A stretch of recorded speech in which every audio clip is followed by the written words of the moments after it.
നമുക്ക് പ്രതീക്ഷയോടെ പ്രാർത്ഥനയോടെ ദൈവവചനം ശ്രദ്ധിക്കാം.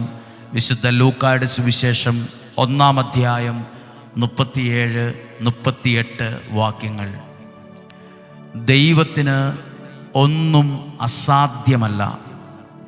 മറിയം പറഞ്ഞു, ഇതാ കർത്താവിൻ്റെ ദാസി, നിന്റെ വാക്ക് എന്നിൽ നിറവേറട്ടെ. ദൈവത്തിൻ്റെ വാക്ക്, അതാണ് നാം ഇപ്പോൾ കേട്ടുകൊണ്ടിരിക്കുന്നത്. മറിയം ദൈവത്തിൻ്റെ ദൂതനോട് പറഞ്ഞ വാക്കാണ്, ഇതാ കർത്താവിൻ്റെ ദാസി, നിന്റെ വാക്ക്, നിന്റെ വചനം പോലെ എന്നിൽ നിറവേറട്ടെ. ദൈവത്തിൽ നിന്ന് ലഭിച്ച വചനത്തിന് ആമേൻ പറഞ്ഞ് സ്വീകരിച്ച ആളാണ് മറിയം. ഇതാ കർത്താവിൻ്റെ ദാസി എന്ന് പറഞ്ഞ്.